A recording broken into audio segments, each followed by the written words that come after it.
नमस्कारम सभी विद्यार्थियों को आगामी सभी अपनी अपनी कक्षाओं में आने पर हार्दिक अभिनंदन और उज्जवल भविष्य की शुभकामनाएं। देखिए बच्चों,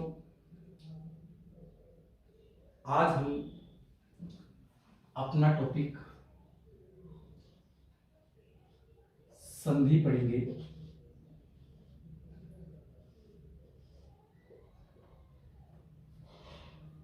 हर साल की भांति हम इस साल भी संधि के कुछ ऐसे पार्ट्स हैं, ऐसे भाग हैं जिन पर हम गौर करेंगे। जैसे संधि शब्द की उत्पत्ति। हालांकि ये सारी चीजें आपको बता दी गई है,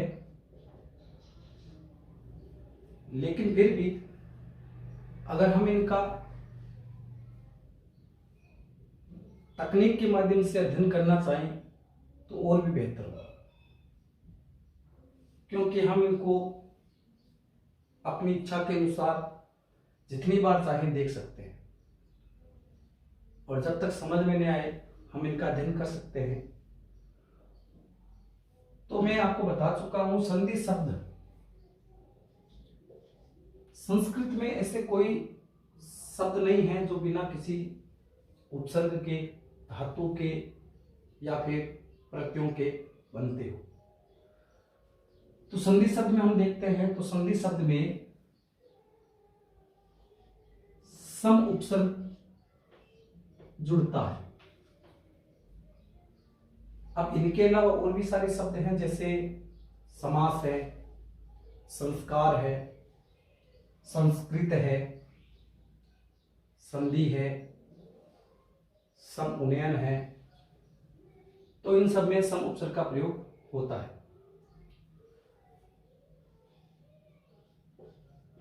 तो यहां हमने लिख दिया सम उपसर्ग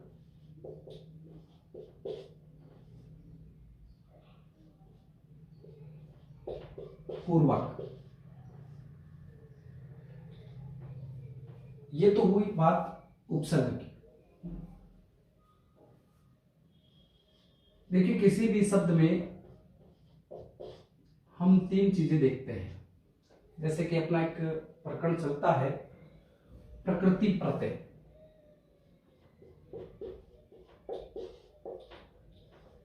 नौवीं और 10वीं कक्षा में ये जो प्रकरण है विशेष रूप से उपयोगी है।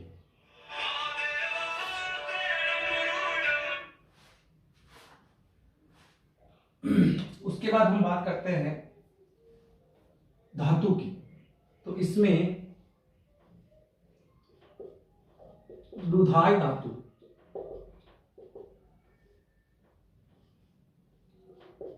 का प्रयोग होता है, जिसमें से लू और ये इन दोनों का लोप होकर के शेष जो हमारे पास रहती है धातु वो धा है।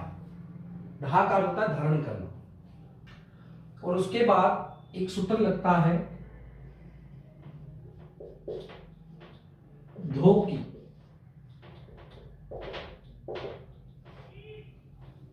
नौवीं और 10वीं कक्षा के लिए ये जो प्रकरण है उपयोगी है। आप इन प्रकरण को अच्छी प्रकार से देख सकते हैं, समझ सकते हैं और उन पे गौर कर सकते हैं।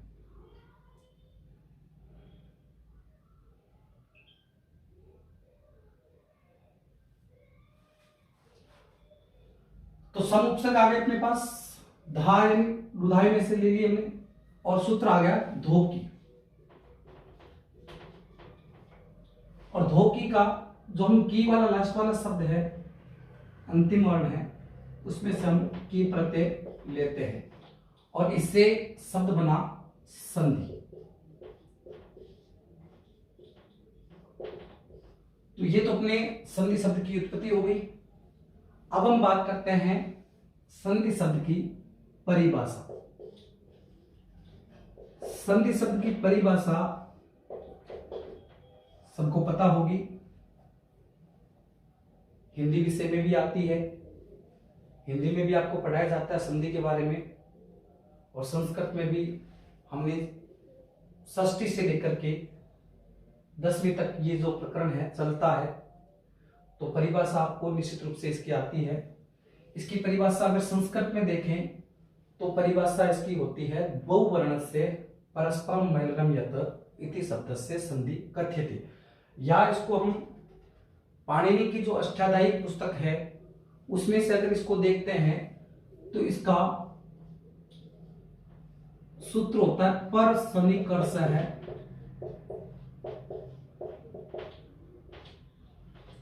संहिता।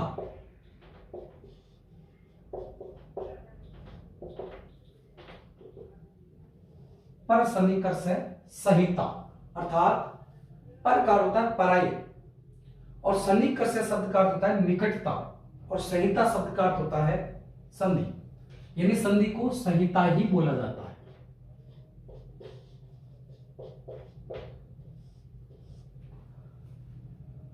यानी पराय वर्णों की निकटता। और हमने इसका बार बार अध्ययन किया है कि जो संधि है वो हमेशा दो वर्णों में होती है। संधि हमेशा दो वर्णों में होती है। हाँ, अगर ये पूछ ले कि वर्ण कौन से हैं, अगर किसी को ये पता नहीं हो कि संस्कृत वर्णमाला में वर्ण किसे कहते हैं, तो ये बातें भी हम पढ़ चुके हैं, पहले अध्ययन कर चुके हैं इनके बारे में। और एक बार फिर मैं आपको ऊपरी तौर पर बता देता हूं कि संस्कृत में कुल अष्टचत्वारिशत यानी 48 वर्ण होते हैं। अष्टचत्वारिशत 48 वर्ण होते हैं जिनको 3 भागों में बांटा जाता है।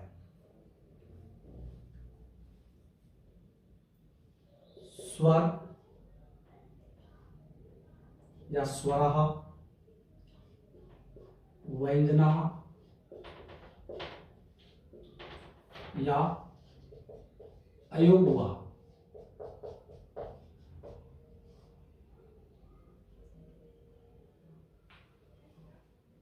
स्वर 13 है, व्यंजन 33 है और अयोगवा 2 है। हमने भी बात की कि संधि 2 वर्णों में होती है। अब वो 2 वर्ण स्वर हो सकते हैं, 2 वर्ण व्यंजन हो सकते हैं, या अयोगवा अर्थात विसर्ग,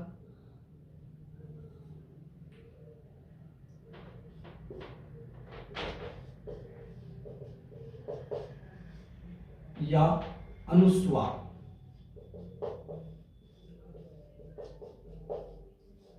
इनमें से भी हो सकते हैं।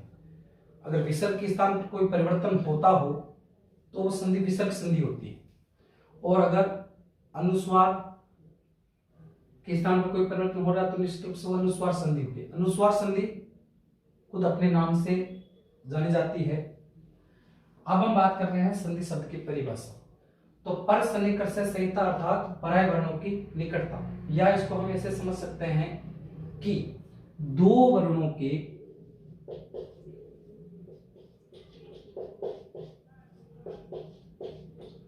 परस्पर मेल को संधि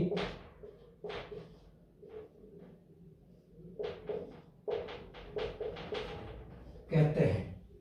2 वर्णों के परस्पर मेल को संधि कहते हैं, या इसको हम ऐसे भी लिख सकते हैं वर्ण संधानम।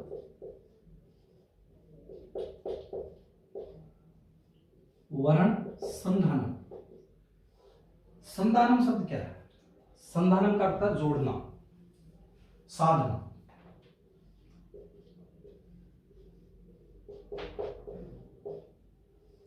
संधानम जोड़ना या मिलना। जब 2 वर्ण आपस में मिलेंगे तो उसमें संधि होगी। तो दो वर्णों के परस्पर मेल को संधि कहते हैं। इसी को मैं संस्कृत में बोलता हूं द्वौ वर्णस्य परस्परम मेलनम यत् इति शब्दस्य संधि कथ्यते। तो संधि शब्द की हमने उत्पत्ति देखी, संधि शब्द की हमने परिभाषा देखी, इसको एक सूत्र के रूप में भी बोल सकते हैं। पर सन्निकर्ष संहिता पाणिनि की भाषा के अनुसार संधि शब्द की उत्पत्ति हमने पहले पढ़ी। अब देखते हैं संधि शब्द के भेद, संधि शब्द के प्रकार, कितने प्रकार है, कितने भेद है, सब जानते हैं हम। तो संधि शब्द के भेदों के बारे में हम पढ़ रहे हैं। संधि शब्द से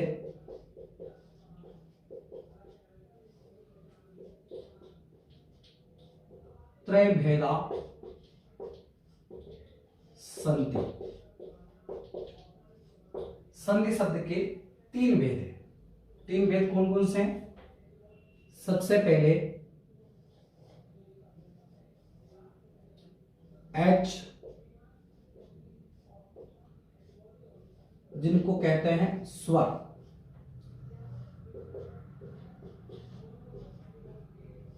संधि। दूसरा प्रकार है हल, जिसको कहते हैं व्यंजन संधि। और तीसरा भेद है विसर्ग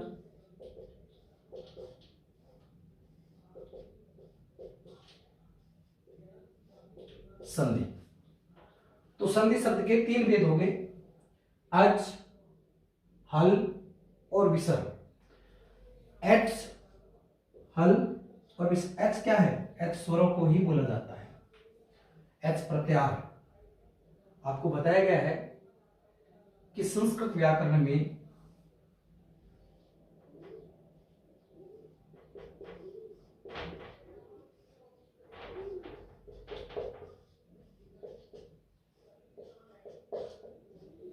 प्रत्याहारों की संख्या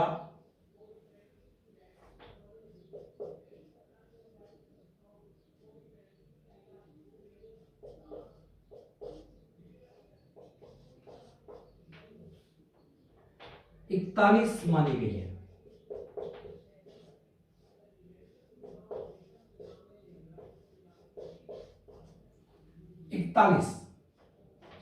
अब सब सोच रहे होंगे मैंने आपको ज्यादातर 44 या 42 बताया है,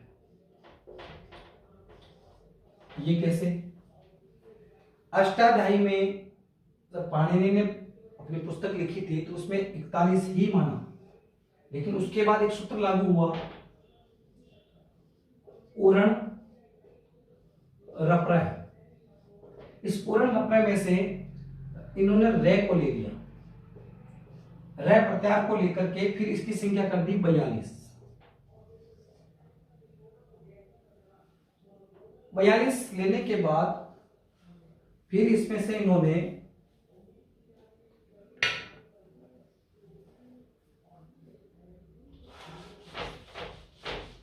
वार्तिकों में से 2 प्रत्याहार दिए। वार्तिक,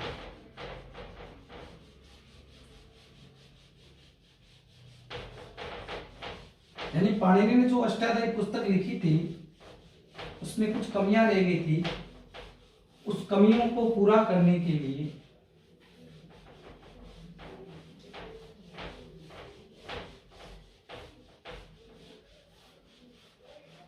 वार्तिकों की रचना की।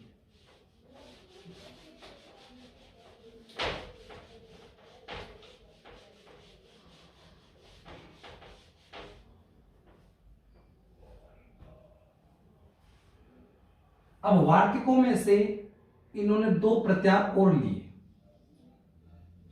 एक चय प्रत्याहार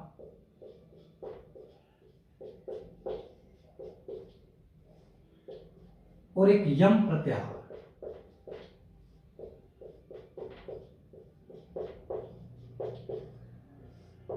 एक चय प्रत्याहार और एक यम प्रत्याहार। तो इन दोनों को मिलाकर के फिर इनकी संख्या 44। पाणिनि ने अष्टाध्यायी में 41 प्रत्याहार लिखे, फिर उसमें से उन्होंने उर्ण रप्रह सूत्र से रे प्रत्याहार और मिलाया तो 41 1 42 हो गए। फिर उन्होंने वार्तिकों में से दो प्रत्याहार और जोड़े, सह प्रत्याहार और यम प्रत्याहार, तो इनकी संख्या कुल पहुंच गई 44। अब हम कहते हैं वार्तिक, ये जो प्रत्याहार है, ये प्रत्याहार कहां से लिए? प्रत्याहारों की जो रचना हुई है वो माहेश्वराणी सूत्रों से हुई। माहेश्वराणी सूत्र सबको पता है, पढ़े हैं आप लोगों ने। इनकी संख्या चतुर्दश यानी 14 है। भगवान शिव ने नृत्य करके डमरू की आवाज में से इनको निकाला है। नृतावसाने नटराज राजो ननाद ढक्काम नपुंसवारम उदर्तु कामे संकादि सिद्धांत द्विमर्षे शिव सूत्र जालम, यानी भगवान शिव के द्वारा उत्पन्न होने के कारण इनको शिव सूत्र जाल भी कहा जाता है। शिव सूत्र जाल। अब चतुर्दश महर्षि सूत्र कौन से हैं बताया है आप सबको, एक बार मैं फिर से बोल देता हूं। अ इ उ है, री री कर, ए ओ य, आई औ से, हाय वारट, लण, यमणनम, झ य, गड़दस, जब गड़दस, ख फ छ ठ थ च ट त व, क प य, स स र हल। ये चतुर्दश महस्वराणी सूत्र है। आप लोगों को याद होंगे कक्षा 9वीं और 10वीं, इन दोनों कक्षाओं के विद्यार्थियों को अच्छी प्रकार से याद हुए, क्योंकि एक बार नहीं कम से कम 2 3 3 बार इनका अध्ययन करवाया हुआ है। तो ये जो प्रत्याहार है 44 प्रत्याहार, इनकी रचना हुई है महस्वराणी सूत्र यानी शिव सूत्र जाल से। संस्कृत को जो संस्कृत की जो व्याकरण है, ग्रामर है, पूरी की पूरी ये महस्वराणी सूत्र से ही निर्मित है और इनसे 44 प्रत्याहार बने। और ये हमारे जो इस प्रकरण है संधि वाला प्रकरण, इसमें बहुत काम आने हैं। अब कैसे काम आएंगे ये भी आप जानते हो। तो अभी हम शुरू करते हैं। सबसे पहले एच संधि।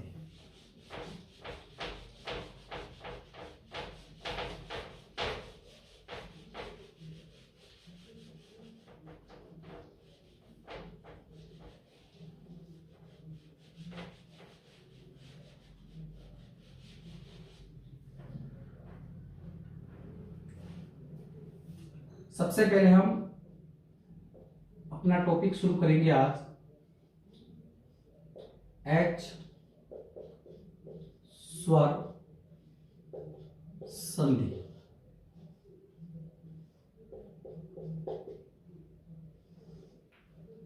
स्वरों की संख्या 13 यानी त्रयोदश। संस्कृत में स्वर 13 होते हैं, हिंदी में 11 होते हैं। तो अब हम स्वर संधि की जब परिभाषा देखते हैं, इसके बारे में जब हम अध्ययन करते हैं, तो इसमें कहते हैं कि मिलने वाले जो दो वर्ण होंगे वो स्वर होंगे, यानी जो मिलेंगे वो दो स्वर होंगे। और हमेशा याद रखना एक चीज को कि संधि हमेशा दो वर्णों में ही होती है, न कि दो शब्दों में। दो पदों का जहां मेल होगा या मिलेंगे वो निश्चित रूप से समास होंगे। तो संधि दो वर्णों में होगी और जहां मिलने वाले दो स्वर होंगे वो संधि एच यानी स्वर संधि होगी। तो दो स्वरों के मेल को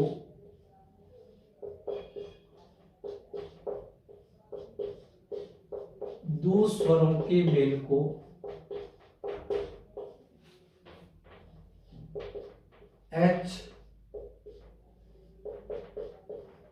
स्वर संधि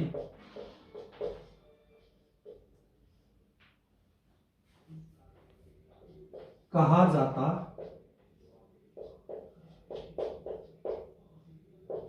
है। दो स्वरों के मेल को एच स्वर संधि कहा जाता है, यानी मिलने वाले दो स्वर ए आ ई उ री री ली ए ऐ ओ औ, ये 13 स्वर जहां दोनों यानी प्लस से पहले और प्लस के बाद धन, हम प्लस को ही धन बोलते हैं, यानी मिलने वाले दोनों स्वर, जैसे विद्या प्लस आलय, विद्या प्लस आलय। अब विद्या शब्द में जो अंतिम वर्ण है या अंतिम जो स्वर है वो आ है, और आलय का जो प्रथम वर्ण है वो भी आ है। अर्थात यहां पर जो मेल होगा या दो मिलने वाले वर्ण होंगे वो आ प्लस आ होंगे। तो आ प्लस आ मिलकर के ही बनाएगा विद्यालय, यानी यहां पर बनने वाला जो स्वर होगा वो आ ही होगा। तो जो मिलने वाले जो जहां पर दो स्वर हैं उसको ही हम स्वर संधि कहते हैं। तो स्वर संधि की परिभाषा में हमने बात की कि दो स्वरों के मेल को अच संधि या स्वर संधि कहा जाता है। अब स्वर संधि के भेद देखते हैं। संस्कृत व्याकरण में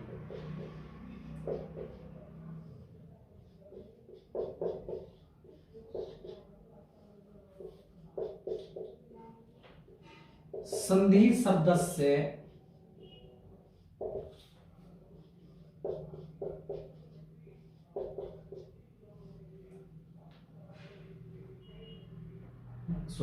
यहां पर एच लगा। संस्कृत व्याकरण में एच संधि शब्द से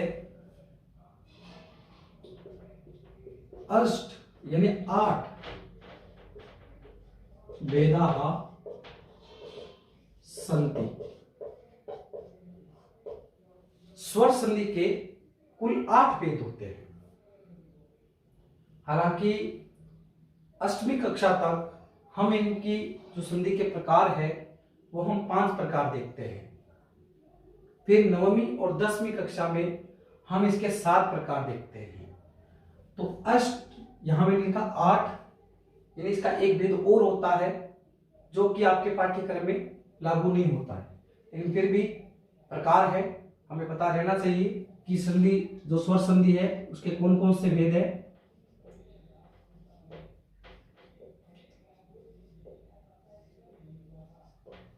तो सबसे पहले हम बात करते हैं स्वर संधि के प्रकारों की। तो स्वर संधि के प्रकारों में सबसे ऊपर आता है दीर्घ स्वर संधि।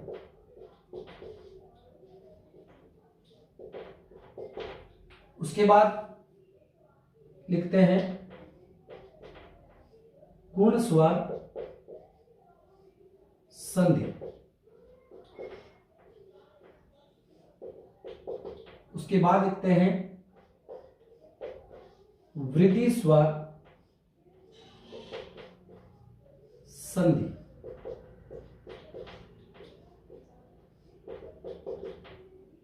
उसके बाद लिखते हैं यण स्वर संधि। उसके बाद लिखते हैं अयादि स्वर संधि। उसके बाद लिखते हैं पररूप संधि। उसके बाद लिखते हैं पूर्व रूप संधि। और एक प्रकार और है जिसका नाम है, इधर लिख देता हूं, प्रकृति भाव संधि। प्रकृति भाव संधि ये मैंने इधर इसलिए लिखा है क्योंकि ये अपने पाठ्यक्रम में शामिल नहीं है और इसमें ज्यादातर आदेशों को ही या भावों को ही ग्रहण किया जाता है, यानी आदेशों का ही एक आदेश होता है इसमें। अब देखते हैं हमने यहां तक हर साल पढ़ी है अयादी स्वर संधि तक। और जो लास्ट वाले दो प्रकार हैं, पररूप और पूर्वरूप, इनको हम 10वीं कक्षा में ही पढ़ते हैं, क्योंकि ये 10वीं कक्षा में ही शामिल होते हैं। 9वीं में फिर ये 5 प्रकार है स्वर की। अब इनके हम सूत्रों की जब बात करते हैं, सबसे पहले हम बात करते हैं दीर्घ स्वर संधि। तो दीर्घ स्वर संधि का सूत्र होता है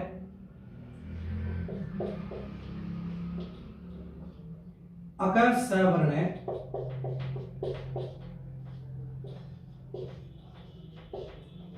दीर्घ, अकर सवर्ण दीर्घ। उसके बाद गुण संधि की बात करते हैं, तो गुण संधि का सूत्र होता है आद गुण है। उसके बाद वृद्धि स्वर संधि की बात करते हैं, तो इसका सूत्र होता है वृद्धि रेची। उसके बाद हम यण स्वर संधि की बात करते हैं, तो इसका सूत्र होता है इको यण। उसके बाद हम अयादी स्वर संधि की बात करते हैं, तो इसका सूत्र होता है एचो अय वायाव। उसके बाद हम पररूप संधि की बात करते हैं। पररूप संधि की बात करते हैं, तो इसका सूत्र होता है एंगी पररूपम।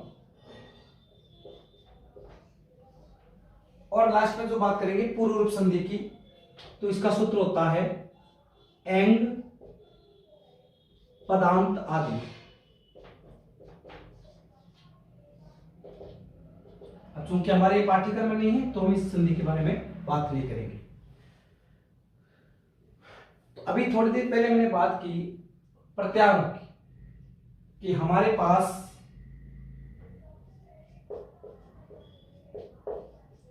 प्रत्याहारों की संख्या है 44, और सामान्यतः इसको कहीं कहीं पर 42 भी माना जाता है। तो प्रत्याहार कहां काम आते हैं, अब हमें पता चलेगा कि प्रत्याहार कहां काम है। आद गुणे का जो परिष्कृत रूप आद गुण है, लेकिन इसका जो मूल सूत्र होता है वो ये है अदैंग गुण है, अदैंग गुण है। फिर इसको परिष्कृत करके फिर आद गुणे किया। और वैसे भी आपको सबको बताया हुआ है कि एक मात्रा वाली संधि को ही हम गुण संधि कहते हैं, और 2 मात्रा वाली संधि को वृद्धि स्वर संधि कहते हैं। इनका भी मिलने का एक तरीका है, नियम है। अगर नियम के अनुसार जब हम बात करते हैं कि वास्तव में जो मिलने वाले स्वर है, अगर तरीका सही है तब तक तो अच्छी बात है, क्योंकि संधि विच्छेद जब 2 पद होते हैं, 2 पदों में जब विच्छेद किया जाता है, उन विच्छेदों का एक अर्थ निकलना चाहिए।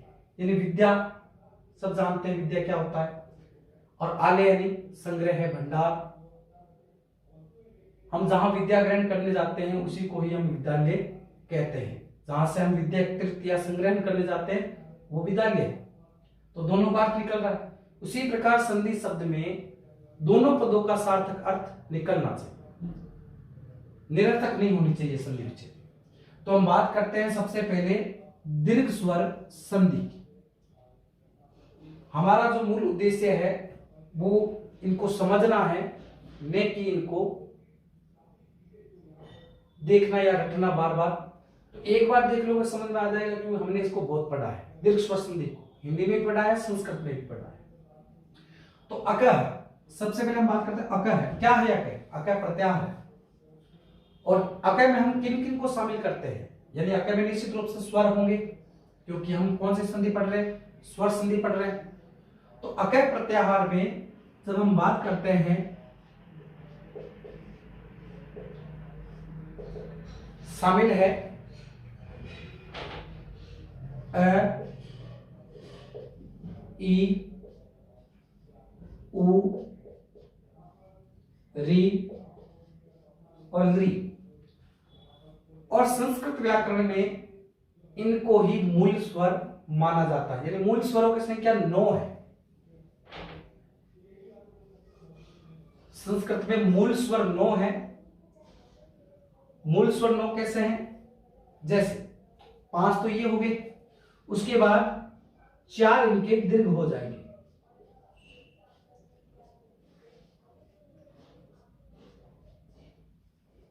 ये अब 5 और 4 9, ये मूल स्वर हो गए। फिर 4 वो आते हैं, उनको संयुक्त स्वर बोला जाता है, ए ऐ ओ औ।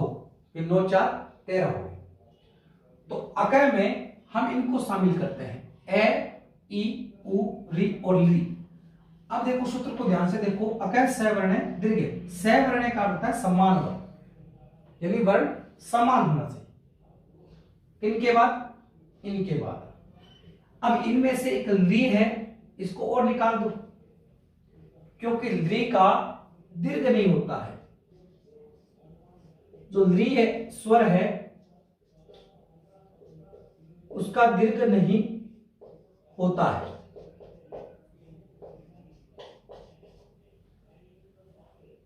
ली का दीर्घ नहीं होगा तो निश्चित रूप से ये दीर्घ संधि में शामिल नहीं हो पाएगा, क्योंकि दीर्घ संधि में जो अंत में जो हम स्वर वर्ण बनाते हैं वो दीर्घ ही बनाते हैं।